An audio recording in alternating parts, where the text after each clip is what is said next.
This is the Elevate Media Podcast, created for high achievers on a mission to continuously elevate their life and business. Now here's your host, Chris Anderson. Today we're going to be diving into the art of virality, how to go viral, how to grow on social media with an expert. He's been doing it 21 years since, get this, MySpace.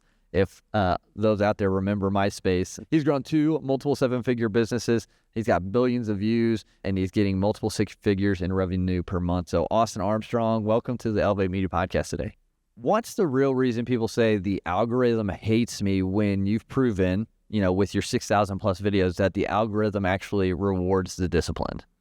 I think it's exactly that. I think people just don't have the discipline. I think people are really short-sighted and they don't see that this is a long game. We just talked about me doing this for 21 years at this point. People see success online, that overnight success, and they're like, oh yeah, if I just put out 3 YouTube videos, right, all of a sudden I'm going to be famous and I'm going to be successful and make all of the money and the revenue and whatnot. And they don't see how long that it actually takes.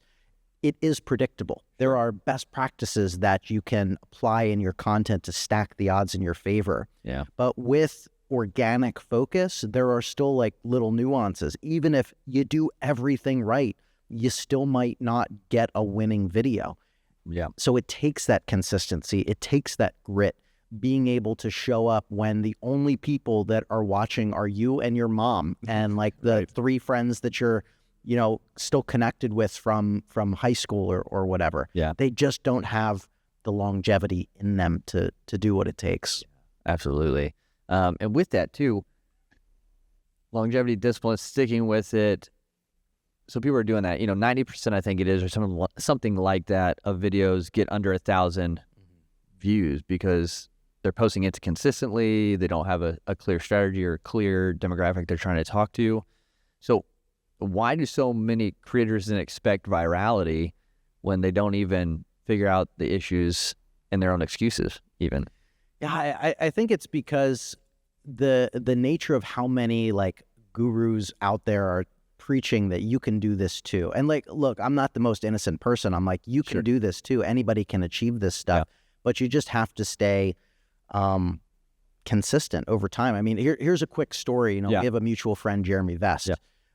My YouTube channel, to your point, like I uploaded 600 videos on that channel over 3 years, 600 shorts and long form videos. And maybe a couple did 1,000, maybe a couple shorts in particular did 10,000 views tops. Yeah. But in 3-year period, I was dumping everything from TikTok, no real strategy. I was just like dumping everything that I possibly could in there. And I got to about 5,000 subscribers. Okay. Right? 3 years, 600 videos, 5,000 subscribers. Yeah.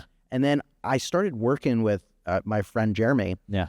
And we really just looked at the nuance of what makes a video good. Is it the title? Is it the opening hook? Is it the length of the video? How often are they cutting in a different shot? And we would literally get together on Zoom every day for like 30 days straight or like 45 days straight, something like that. And we would just like give feedback for each other's videos. Maybe you can loop it a little bit better. Maybe your opening hook can be a little bit stronger. Gotcha. Maybe you can work in some micro hooks throughout to increase the retention in that actual video.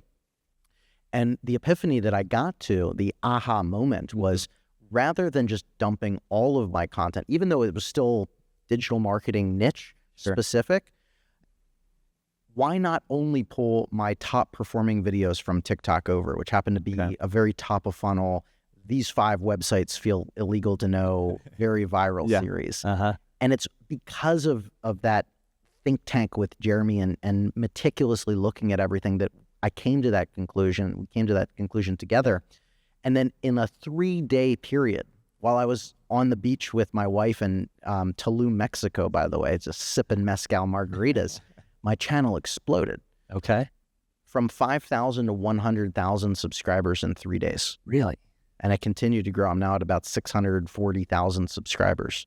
But it unlocked the entire channel. But 600 failures or lessons learned Yeah. to get to that epiphany. So you pulled those 5 from TikTok, right? If I'm tracking this right, those 5 videos or roughly It was or whatever. Yeah, so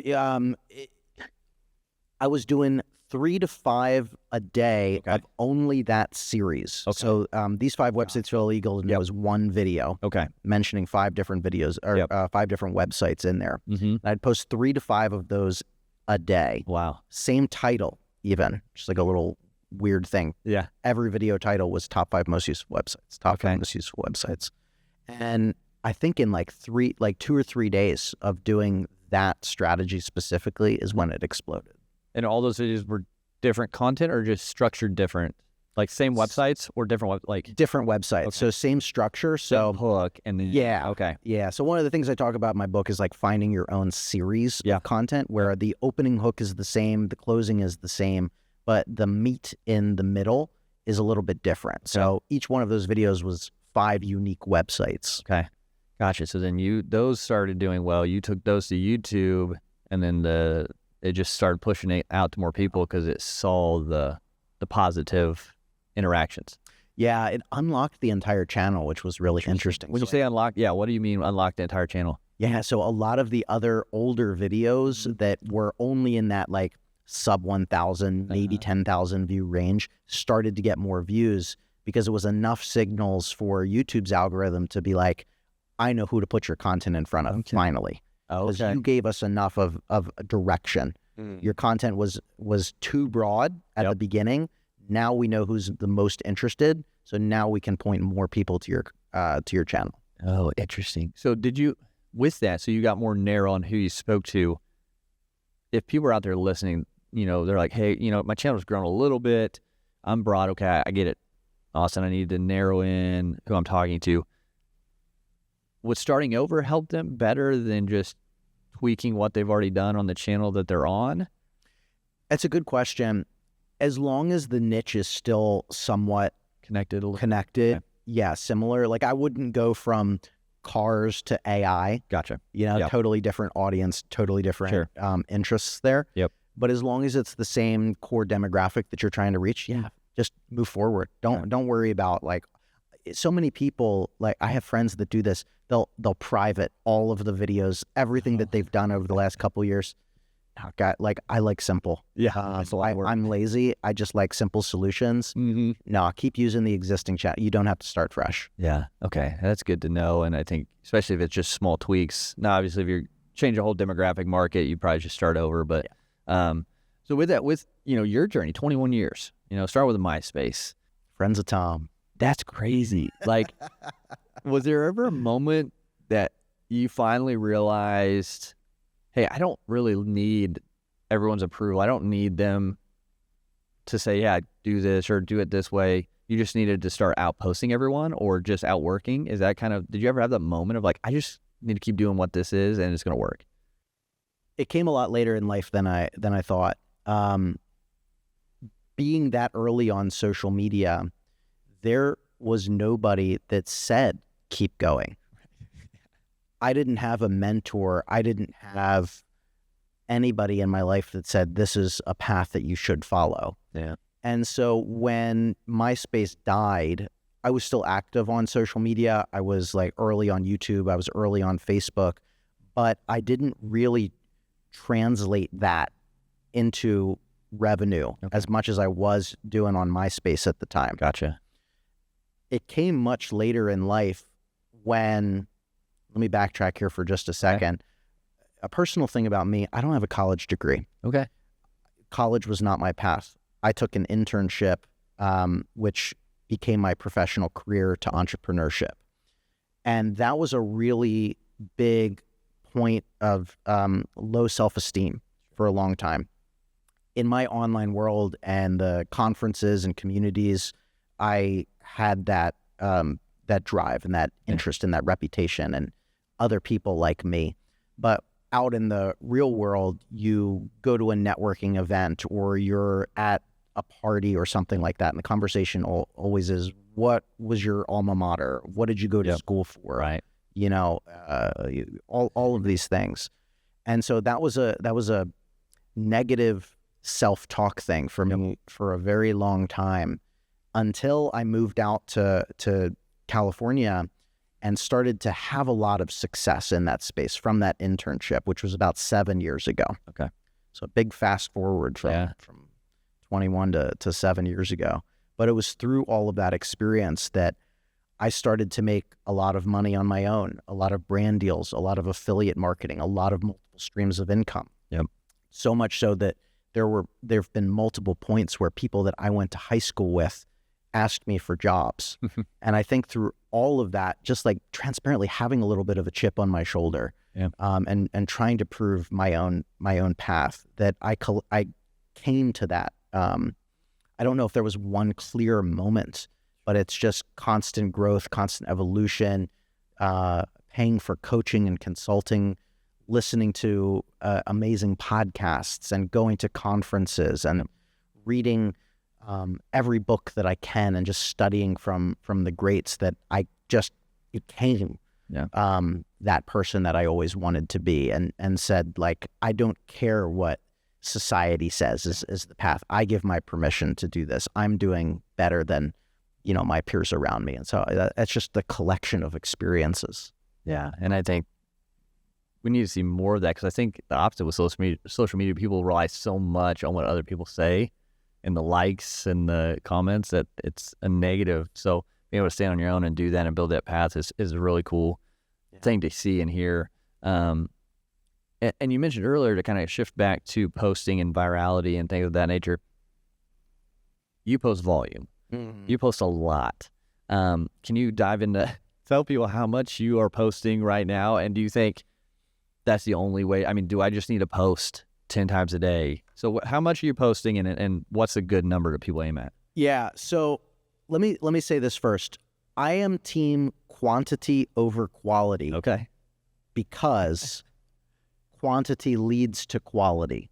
When you're just getting started, you don't know what quality is. True. Yeah. You think you do, but perfectionism is procrastination. Yeah, exactly. And so the faster that you test different theories, the faster you're going to figure out exactly what works, and then you can double down and slow down. So how much I post is different on platform to platform. Sure. Facebook is my number one platform by far. It's where I spend the vast majority of my time. On there, 20 to 25 times a day is how much I post. 20 to 25 times a day. How do you have a life? No. Well, okay, so it's a little bit of an addiction. Let's call it what it is. But delegation is a big factor. So there's a great book, Buy Back Your Time by Dan Martell. I talk about it all the time. Do a time inventory for yourself. Find the things that you don't enjoy doing, that don't bring you the most amount of ROI. Hire that out. Yes. So that you can free up more of your time. The other answer is I don't have kids. So it's a lot easier. Let's just be honest here. I don't have kids. It's a lot easier for me to create content. But I just get in that headspace of, I've been doing this every day for so many years, it's habitual. Yeah. I know that every morning I can go on Facebook and look at memories, and because I've built up this backlog of content for years, there's going to be 2 or 3 pieces of content right there that I can repurpose because they're evergreen, they're interesting, they're topical for my niche. I'll create net new maybe 3 pieces of content per day. Okay. 3 or 4 pieces of content.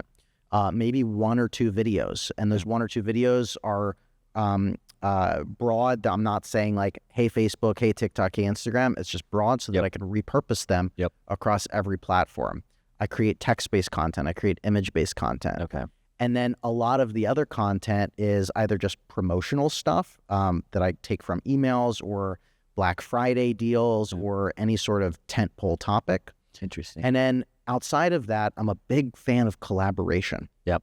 And so I have a collaboration pod. We call ourselves the AI Goon Squad. Cool. And so this is a very practical tip that anybody can do to immediately increase their engagement, is just find a group of people in your niche that might be competitors. That's okay. Sure.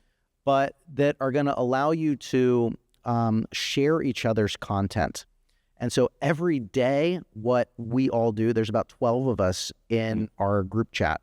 I will share one post, and all 12 of them will share it to their audience. Now, we're all in the same niche. Sure. And then vice versa, 12 of them will share their posts, and I will share all. There's 12 posts that you're posting by sharing someone else's and giving them support and collaborating. Yep. I like that. And that's a part of that 20 to 25. Yeah, so there's almost half right there. Exactly. Would you say on Facebook now, because obviously Instagram is different, but Facebook, since it's your main, do you have a majority coming out that are a certain type of post? I know you just kind of walked through what you did, but is it more text now or image? Yeah, text is what's been paying the most and getting the most reach. It's been fascinating the last year and a half. Okay. Colored background, like black background, white text. Simple. Clickbait headline, and it'll be like a text thread. Okay. Dive into what does that mean? Yeah. So if you think like a Twitter thread or something like that, I'll do something like, rest in peace, Photoshop. These 5 AI tools will help you create content faster than Photoshop could, you know, and then like down pointing emoji, and then down in the comments, one comment at a time is each one of those tools. And then probably a call to action in there that I'll include as well. Buy my book, sign up for my software tool, join my email list. Yeah. Yeah. Okay. And so that just drives engagement because they're staying on the post longer and looking at the comments, even if they don't engage with it? Yeah, there's a couple different like little things that increase the engagement. It is multiple signals. So they see that, they go to the comments. That's like, so when they click a signal read there. comments, it signals the algorithm still. Exactly. Okay. And Facebook's terrible at organizing them. So it actually increases engagement because I'll post like 1, 2, 3, 4, 5 in each individual comment. But Facebook sorts them by most relevant, not by correct order. Okay. And so what happens is I get a lot of engagement. I get a lot of comments. It buries those 5. They never, like you can't pin 5 comments on a post. And so what then happens is people start commenting saying, I can't find them. I only see 1, 2, and 4. I scrolled through all of your comments. They share their own, reasons why they agree or disagree. So getting into the nuance of controversial statements, stacking that in there as well. And it's been fascinating. Facebook's been pushing those like crazy. I've had some do 50, 60 million views on a single post. On a text? Yeah. With a text thread? Yeah. Interesting. And with that, so if it is like a little polarizing, are you going in and commenting back? What's your strategy? You kind of poke the bear a little bit on it? As much as I can, yeah. In fact, I just bought a shirt. I should have worn it. I was wearing it yesterday. It says "Troll the Trolls." Nice. And so, like, trolls are inevitable on social media. It's just a part of the nature of the beast. And so I will always respond with more questions. Okay. Because I know the more engagement that I can get, the more that my post is going to surface. Yep. All these platforms care about is more engagement. It doesn't matter if it's positive engagement or negative engagement. I'm a child of the internet, man. Yeah. Right, exactly. So how do you walk the line of it, like being people saying, well, that's unethical. You're just trying to click bait and switch type stuff and keep it ethical, but still working and using the system, playing the game, right? Yeah, well... are the things you don't do, I guess. I really don't do anything political.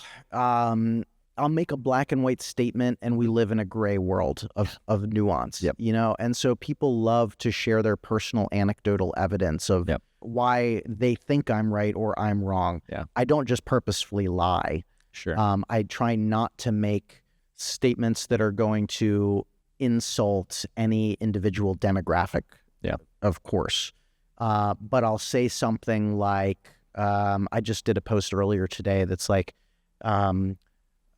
YouTube is free education, but 98% of people don't know. Follow these 7 YouTube channels, and it'll teach you more than a 4-year college degree. Okay. And so that last statement there is just a subtle jab. Yeah.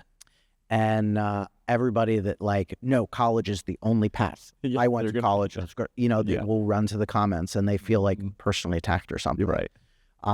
Or I'll say, like I did this the other day. This is super baity. Like it's not even a little bit, but I just said Elon Musk was right. I did see that one. And I didn't give a reason. Yeah. I just let people. There was nothing in the comments, and people went crazy because people love to fill in the blank. And he's a very controversial character, right? And so that was not a political statement. No, and you can tie that into any person that you want. You're going to get people that agree, that disagree, that think you're talking about one specific thing. Sure. So Just with that, so I mean, you obviously you're helping people. You have companies creating content, digital marketing, AI things, all kind of plays together. So that post, Elon Musk was right. People would say, how am I posting something like that? It doesn't make any sense for my business. So how can I still go viral without posting stuff for me? So I run a video production agency, a digital growth agency. I don't know. I mean, I guess I could post Elon Musk was right and still theoretically think I was tying it into him talking about business or marketing, I guess. But you see what I'm kind of, how do we do that in other stems of businesses, like a car company or a brick and mortar type thing? So I'll tell you how I use that post to sell, and then we can kind of get into some other ideas. So after there was a ton of engagement on that post, I think it ended up reaching like 400,000 or 500,000 people.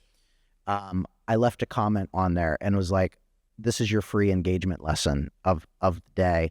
P.S. I just wrote a book on how to teach you the psychological elements of going viral on social media and the tactics and strategies. Here's a link to pre-order my book. It's only 99 cents on pre-order right now. And that sold, 100 copies right there, just in the comment section. Okay. So in my case, that's how I did it. In a car industry, you can work in different elements to elicit an emotional response. Like you could do this is just off the cuff, like showing a brand new car, and you're looking at all of the individual, like the dash cam, the infotainment section, the skylight or anything like that.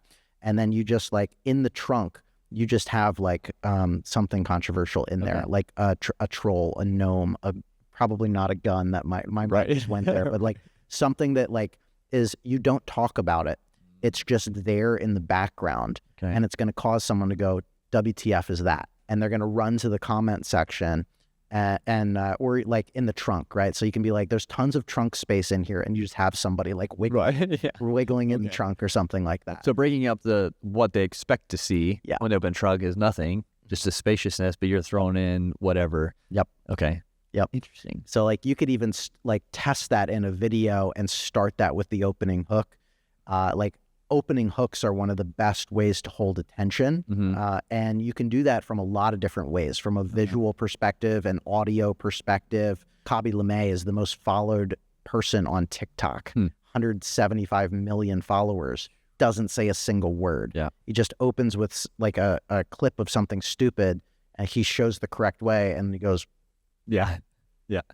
something like that. So like if you are a car dealership, there's tons of examples of this, of like opening hooks where a bull will kick the matador and then he flies. And then he flies, right? And then you cut the tying motion. Viral. Yes. So you're leveraging that viral opening hook to tie into you flying and landing into a brand new car. And then you talk about everything that way. Or like you start with like the person in the trunk just wiggling, and the first frame of the video is you shutting the trunk and be like, let me tell you about this beautiful new sedan. So what if a brand or company feel like they have to be professional? Like they can't do those. They can't tie into the trendy viral reels like that. Can they still go viral? Like if they can't have any entertainment piece to it, basically. I totally understand that perspective. I would, and it depends on every individual circumstance, right? Everyone's going to have a different level of comfort. You don't have to go crazy R-rated with some of this stuff. You can still have a little bit of fun. And in most instances, I think, as long as it's going to generate results and perform really well, if you're just having fun with it, your boss is probably going to be okay with it. But aside from that, like, let's go into a framework I have. In my book, I talk about the START video framework, which any business can follow to stack the odds in their favor. And what the START video framework stands for, the S stands for stop the scroll with a powerful opening hook. This can be a headline This can be a long tail keyword question, something that a prospective customer is searching for online. This is going to sort of pre-qualify, stop the scroll immediately, because we live in this era of infinite information. The T is talk about a problem that they're dealing with. So you've stopped their scroll. You're going to talk about a problem that is resonating with that. So it could be like, if you just roll in with the car example, right? Like if you've gone to 5 dealerships and they just keep playing games with you, I get it. Nobody likes to be in a situation like that. You're addressing the problem, right? A stands for align and authority. This is where you can talk about yourself briefly. You don't want to say, spend 10, 15, 20, 30 seconds or more talking about yourself. Reality is that people don't care about you. They just care about what they're going to get out of that video. And so this is where you can align, say, I understand. I've helped 300 people feel more comfortable in their car buying experience. The R stands for then resolving that problem that you just brought up. This is going to be the bulk of the meat of your video. This is where you're going to spend a lot of time just giving your best information away for free. Resolve the problem. And then the T is tell them what to do next. This is your call to action. Single call to action. Tell them to do one thing. If you tell them a million different things, they get analysis paralysis. They're not going to do anything. Exactly. And so you can follow that framework in pretty much any industry. I did this for a decade, almost 11 years in the agency space, countless different industries, really formulating that start video framework. And it's going to stack the odds in your favor. And we've had videos do millions and millions of views that don't have any like engagement gimmicks in there. Yeah. And so what, kind of define this, talking about virality, what actually causes it? Like super simply, like what causes virality, and why do most people complicate it into something this mythical? I just want to go viral. Like, what is the difference? Because you think I have one video that's got 30 million people, and that's it. Is that really virality? So view duration and engagement are the two most important things, and it's going to range on each individual platform, each individual content type. What I consider viral and you consider viral might be totally different numbers. The average mom and pop that's just starting, and maybe they've only gotten 100 views on any individual thing, and they do one post and it reaches 10,000 people. That to them is viral. So it's a very subjective thing. Like to me at this point, like getting 500,000 on a post, not really viral. Your threshold kind of increases. I don't even consider 1 million going viral anymore. For me, it's like 10 million. Something like that I'll consider. And you can even weight it a little bit more. Like I think the definition of viral is the nature of it being shared. It's not even the reach. So you might factor virality on maybe you've had 10,000 shares on an individual post or 100,000 shares or something like that. That's viral. But the two most important things that you need to focus on in order to get that, depends on the platform a little bit, but get them to look at that piece of content and stay on that piece of content for as much time as possible. Don't scroll, don't click away, don't do anything. Stay on that piece of content in whatever format it is, and then as much engagement on that as you can. Get them to leave a comment. Get them to share it with somebody. Get them to cause a comment string where they leave a comment and then somebody responds back and is like, no, I disagree with you. Hence why I always respond to trolls. So then they come back to that piece of content and continue to argue or is there a good cadence with that? Like, should we be doing like, educational, entertaining, troll baiting, we'll call it, or like, is there any sort of sequence that matters, or just kind of?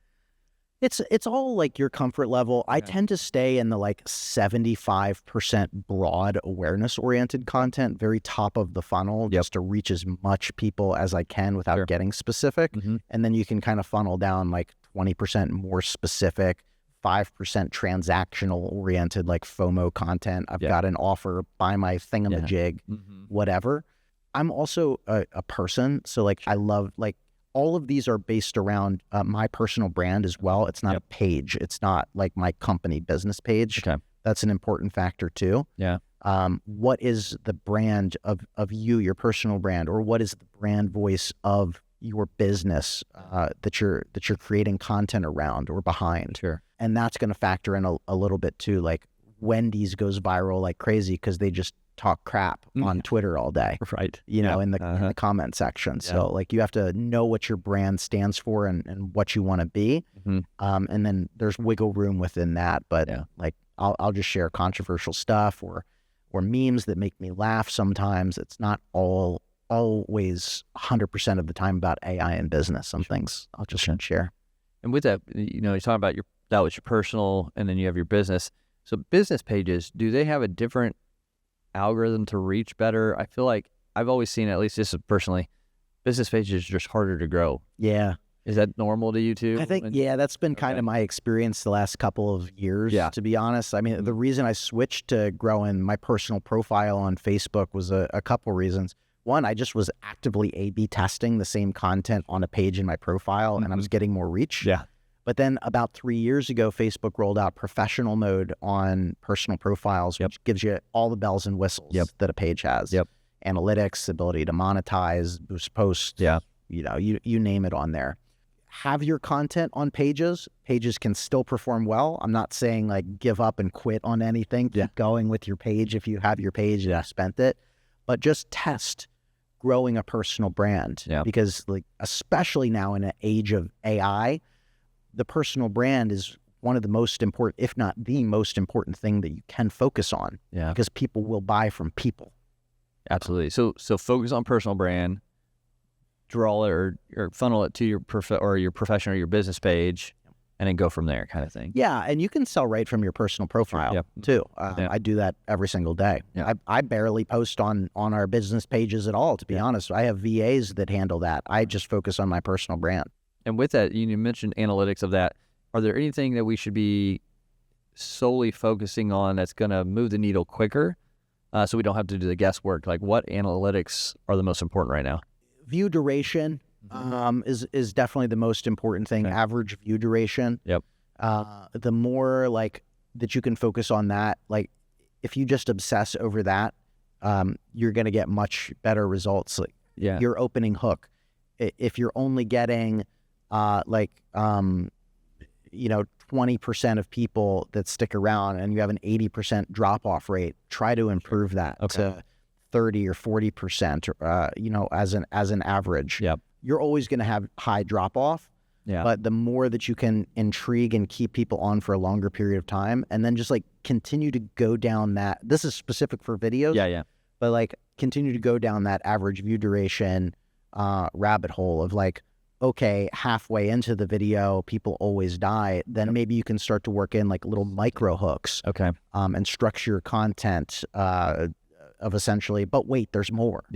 If you can work in some of those things, then continue to trigger. And so like a quick example of this too, I have a series of content that's, if you stack these 3 websites together, it'll destroy the internet. Really clickbait headline, right? I'll show website number 1. And then after each website, I'll have a micro hook that says, but if you stack that website with, and then show website 2, and then another micro hook. But if you stack both of those websites with, and then, right? So it's constantly just, but wait, there's more. Ooh, what's next? Ooh, what's next? Shiny object, shiny object, shiny object. Just playing into people's short attention spans and just like continuing to trigger dopamine receptors. Your content will perform a lot better. I see people doing a video and it's 5 maybe seconds long and it says something, read the caption. It's a really long caption. Or should we put it all in a video instead of having a long caption? Is there a better way to do it? Like, what's better?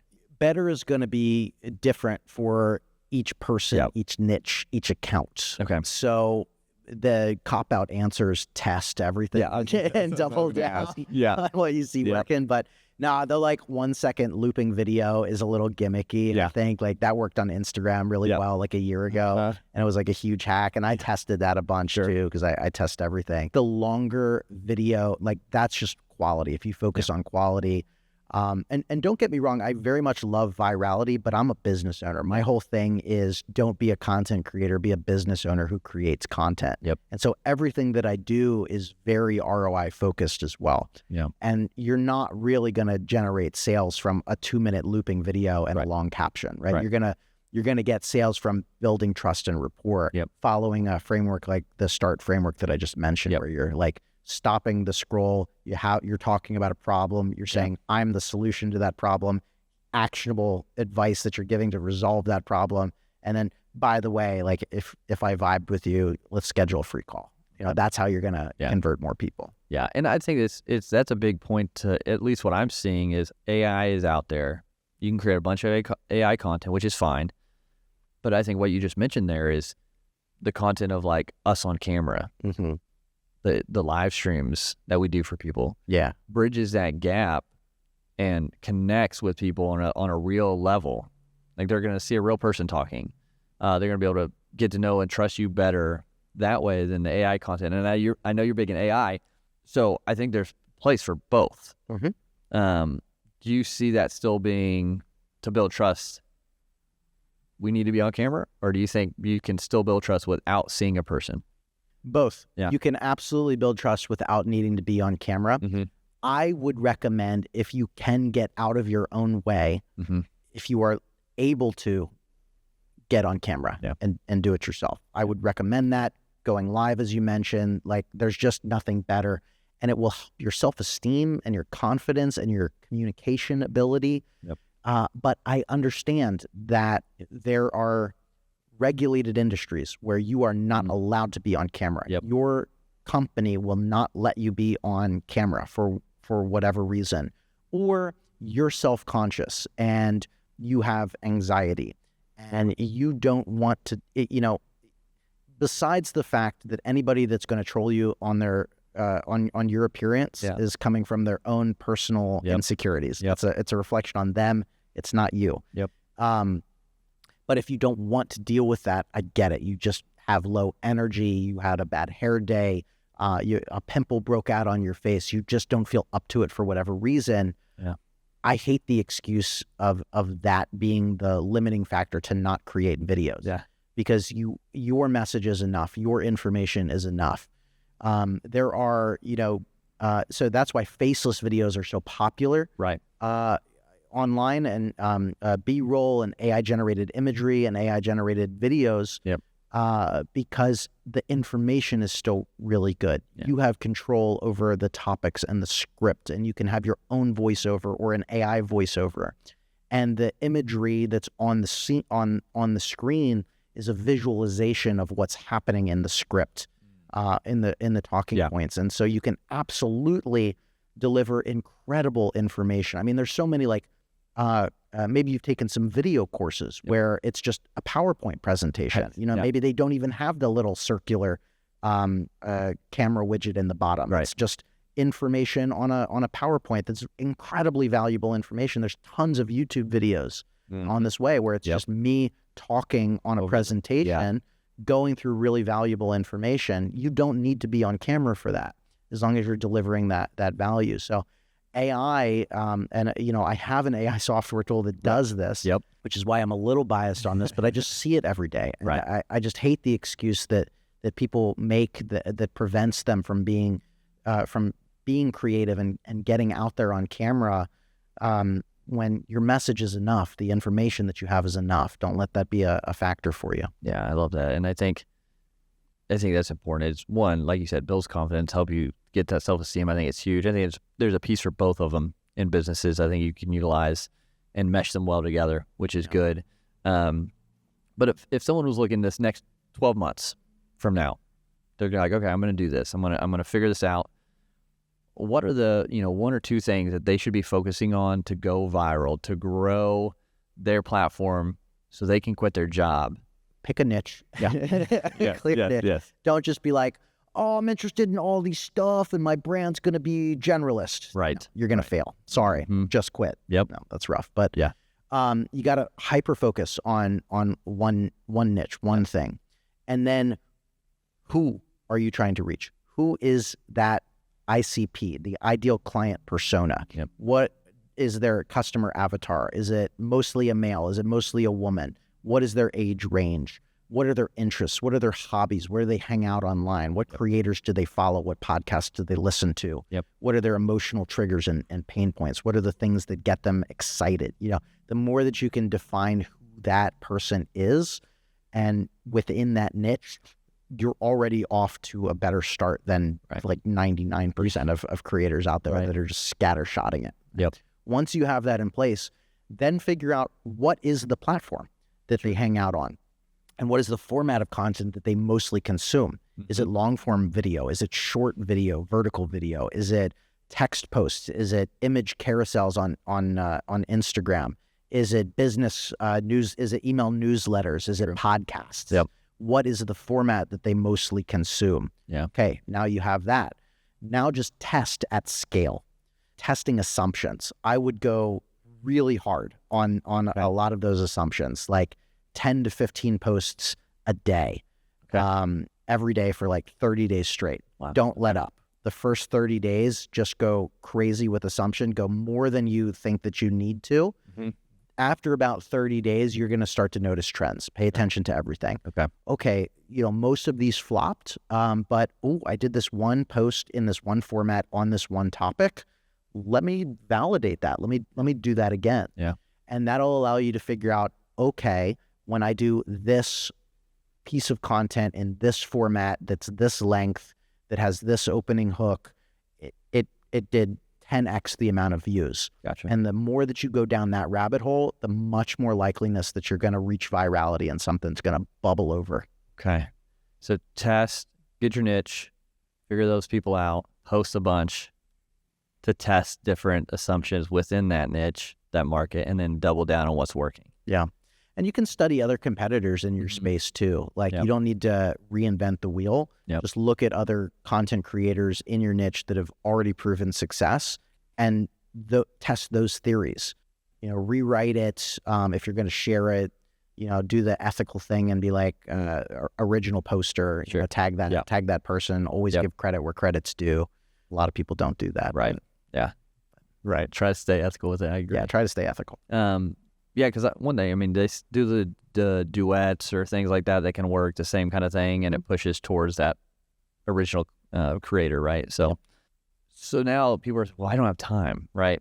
Okay, maybe they have kids, maybe they have a job still, plus their business, plus everything else, that everyone deals with. I only have an hour. Austin. How should I focus that hour to really make sure I'm getting the right content out? The real answer is, how bad do you want it? Do you really only have an hour, or are you only making an hour? Can you wake up an hour earlier? Can you stay up an hour late after your kids go to sleep? What do your weekends look like? What does your lunch break look like? Everything sucks. You choose your suck. So like, what are you, if you really want it, what are you willing to sacrifice to do what it takes to get there? You can batch content. A really practical thing that you can do each day is the night before, plan for 3 posts the following day. And then the next day, you have those posts either pre-scheduled or pre-planned. First thing you do when you wake up in the morning, when you're in bed before all of the chaos, just have it ready and post it before you get out of bed. The first thing you do, you look at your phone, you post it, put the phone away, whatever you got to do. Right? Second time is lunch break. Most of us have a lunch break that we can take in a quiet spot, or you go out to eat.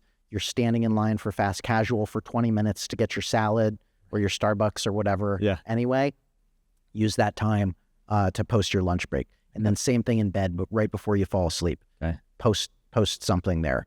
The reality is people consume more than an hour a day, right? So if you only have an hour to create, look at your consumption time. Are you on your phone for more than an hour? Probably. Use that time to create. They consume way more than they create a lot of it. Exactly. If they would do that time audit, what we talked about earlier, they would probably see that. That time audit is one of the most valuable things I've ever done in my life. Really? He says in there, like, do it for 2 or 3 weeks.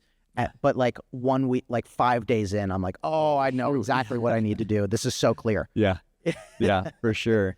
Now, you obviously 21 years. We're going to keep saying that, starting with MySpace, crazy MySpace. How did you get through the moments that almost broke you? Yeah, there's been lots of moments of burnouts, moments where I'm like, is this working? Mm-hmm. Because I've had a lot of success now, but it took years, man. Yep. This was not even a 12 months thing. I wanted this. Yep. This wasn't like me give like 30 days of commitment, right? This was a lifetime. And now other people can, of course, fast track that. But you have to be your own biggest cheerleader. Yep. These are some of the things that have worked for me. Find your tribes. Yeah. Like I will just like get excited about everything. Like if a post did a little bit better, Yeah. that excites me. Like I look at analytics all the time. I'd be like, yeah, how can I do a little bit better? How can I make a little bit more money? How can I, increase the reach on this a little bit? Yeah. Find your tribes online and offline. So I go to a lot of conferences. I think I've been to 15 this year, mostly to speak at, but some to just attend. Yep.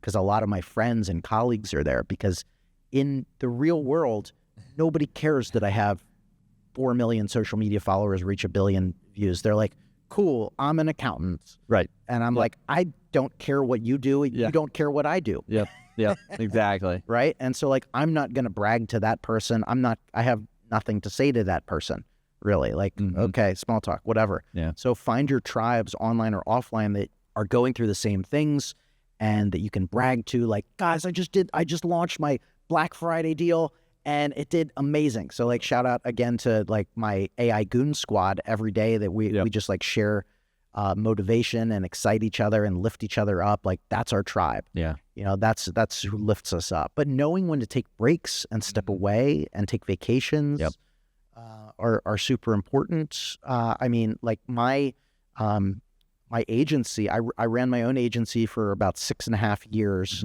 and I got super burned out on it. Sure. I to the fact, like, I don't want clients anymore. I don't even do coaching anymore. Thankfully, I'm in a position I don't need to. Right. But it was such an emotional roller coaster of being responsible for deliverables. Really high highs will bring in customers, and it'll be like multiple 6-figure months, and everything's great. And then all of a sudden, you lose like 2 or 3 core clients in a month, and then you're like, crap. Right. Am I able to afford a payroll? Right. This month?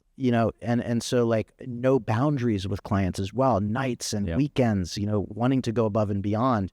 Those were moments that broke me. But I always try and plant seeds of a backup plan. Like I go all in, but I also just leave a little backdoor exit so that if something goes wrong, it's not starting from ground zero. Sure. And so thankfully I had my software tool Syllabi that I was growing at the time when I was pivoting and going away, like pulling away a little bit from my agency. I tried to find people to run that for me, and I just like sort of tried to separate myself a little bit and go into the new thing. And just paying attention to your emotional states, trying to do your best to avoid burnout, because creator burnout and entrepreneurial burnout's a real thing. But it's not all sunshine and rainbows, man. Yeah, that's true. That's definitely true. Because right now, like, I feel like this is one of the best times to be a creator, but also not so much, right? You got AI, you have all the self-esteem issues, all these, things that we're dealing with. So why are you seeing it be the best, but also kind of the most dangerous? I really agree with that. It both is a massive opportunity, but it also is more saturated than it ever has been, right? Because it's easier to create content at scale. I think there's more avenues for monetization right now. I think it's easier with AI to get your idea and vision out there in better and more creative ways. I think good content, good ideas, great personalities always will surface to the top.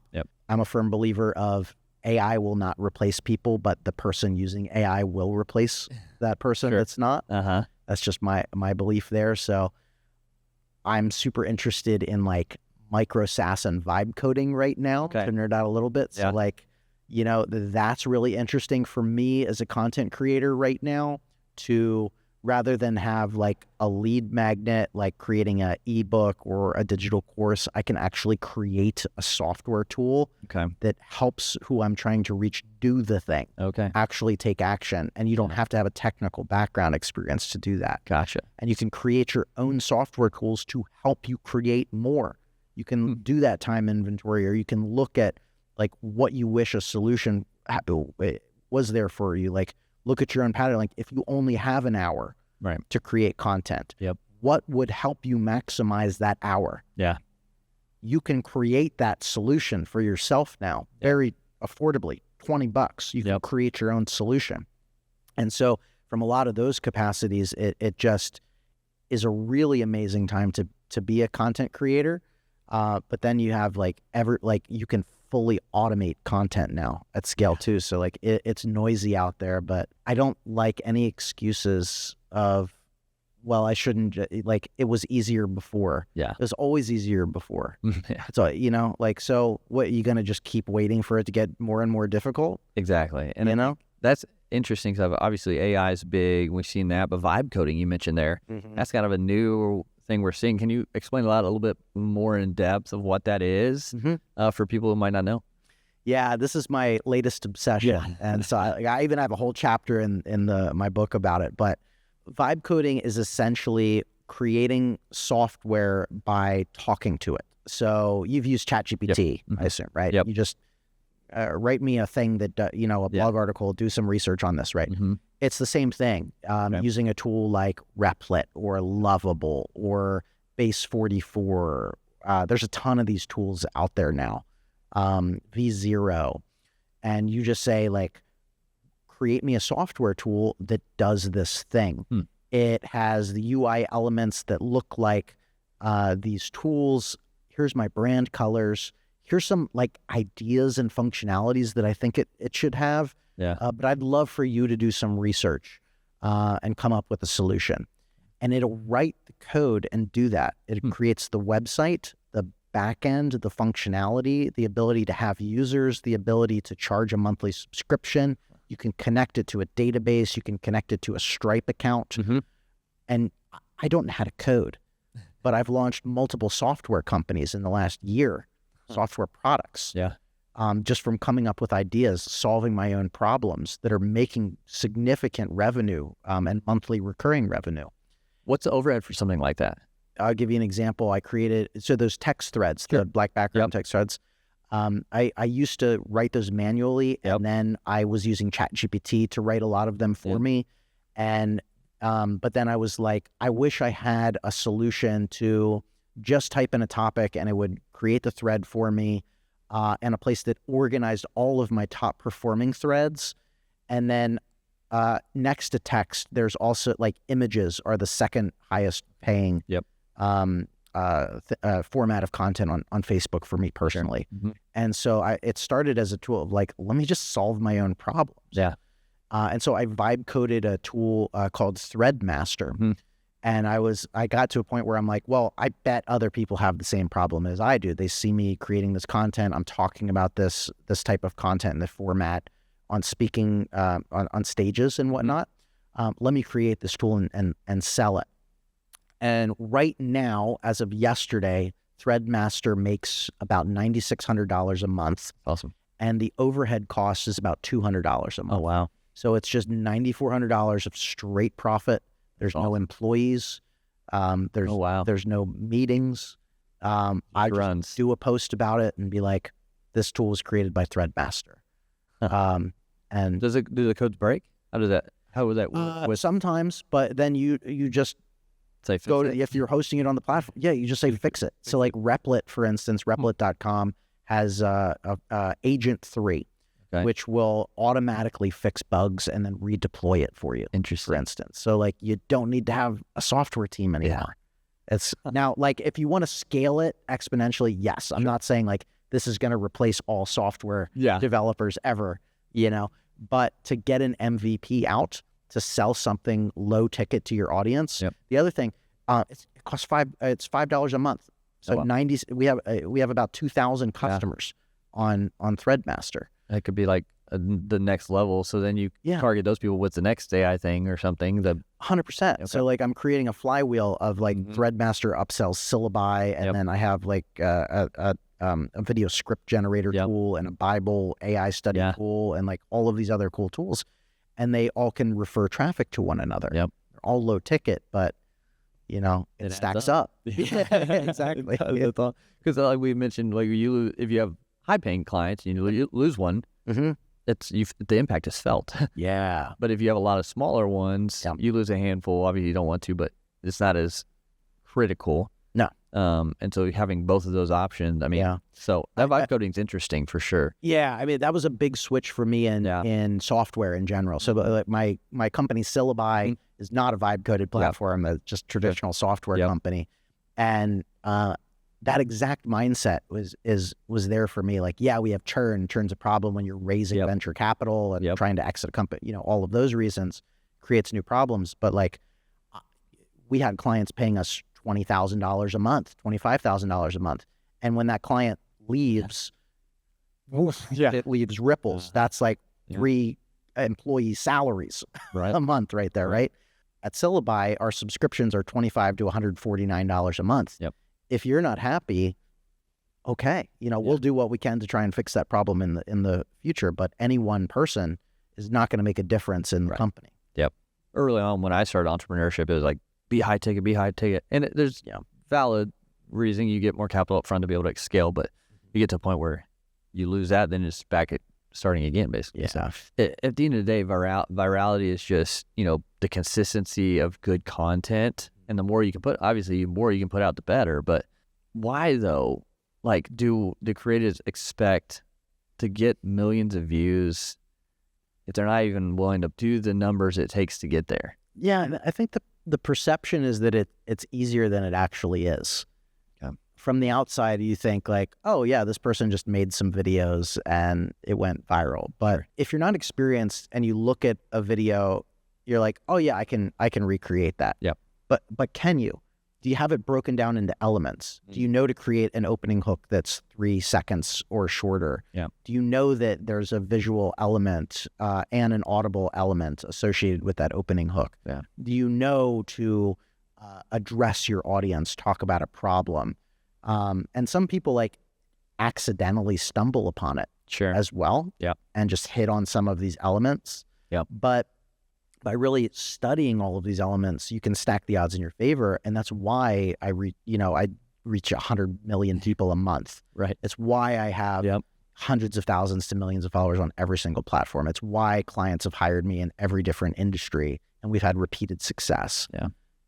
It's hard. It's hard work. It's a lot of reps. Yep. And so people don't like see all of that. And I've even seen comments like, get a real job. Right. Like I work 15-hour days. Right. It's hard work, man. Yeah. Being a full-time content creator and the businesses that back content creation. Yeah. And people don't see that, and they think it's easier than it actually is, and it takes less time than it actually does. Yeah. Would you say people can do this? They can build a channel that allows them to be financially stable from a job? 100% yes. And then what's that one truth you want them to know? We already talked about not being easy. Yeah. Is there another truth that they need to know going into this to be able to reach that goal? Perfectionism is procrastination. Yep. I talked to so many, a good friend gave me this analogy that I love using recently. Would you consider yourself a perfectionist or not really? I would say not really. Okay. Yeah, I'm more not. So there's a lot of perfectionists, and then just a simple question to ask them is, have you ever name 5 perfect things that you've done in your life? Right. And they're like, oh, can't. Name one. Okay. Name one perfect thing that you've done. I can't. Yeah. Maybe you're not actually a perfectionist. Yeah. Right. Done is better than perfect. Just get the thing out there. Yep. There's so many people procrastinate that they need to post it at a specific time of day, and it needs to, need the perfect gear and equipment in order to create. and it's all BS in our head. Just create content and improve 1% of things along the way. The other thing is you don't need to be the most attractive, the most well-spoken, the most talented person. You just need to be the most consistent. Yep. Consistency trumps everything else. Yeah. If you just stick with it and try and make micro improvements along the way, you will achieve some success. It's not going to be overnight. Right. Anybody that tells you that you're going to be able to replace your job in 30 days is lying to you. Yeah. You know, from full-time in revenue. It's a lie. It takes time. Yep. It takes consistency to build up that muscle. It's also important to develop multiple streams of income. I think a big fallacy that a lot of creators or new creators focus on is ad revenue, getting monetized on YouTube, getting monetized on Facebook. That's the last thing that you should focus on. That is like sexy and glorified. You know, you see some YouTubers making $100,000 a month on ad revenue. Great. But it could be taken away immediately, and it fluctuates drastically. Yeah. Let the ad revenue be the icing on the cake. Yep. Again, that's why I say don't be a content creator, be a business owner that creates content. Yep.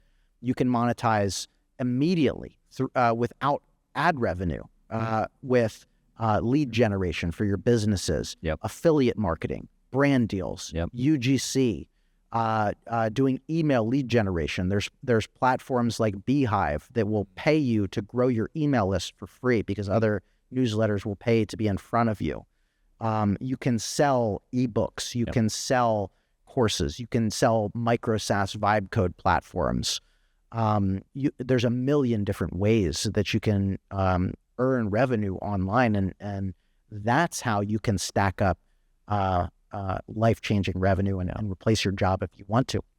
It'll take time, it takes consistency, but all of those things would focus on. It's awesome. Austin, it's been a great conversation. We could speak, for a couple more hours on all this. Before kind of ask the last question, where can people connect with you, learn more about what you do, and of course share about your book coming out too, for those listening? Yeah. So my name's Austin Armstrong. I'm pretty active everywhere. My website is austinarmstrong.ai.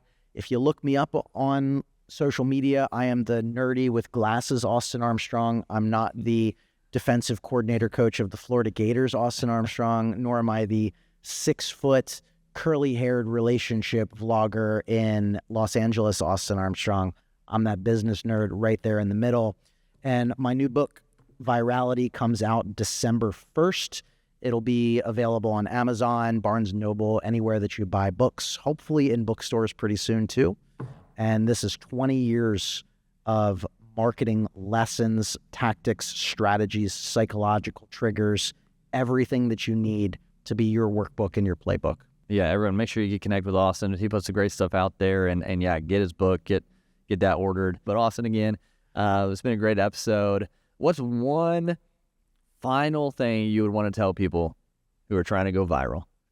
Never quit. Never. Just stay consistent forever. Perfect way to end. Again, thank you again so much for being on the Elevate Media Podcast today. Thank you, brother. And make sure, if you're listening to this, share this with someone who's trying to grow their channels, grow their platform, grow their business, so we can help more people together. And if you haven't yet, make sure you follow the show. It helps us keep doing this, keep giving this value to you all. So go follow. Make sure you leave a rating and review, and we appreciate it. But until next time, continue to go out there, elevate your life, elevate your brand, and we'll talk to you again soon.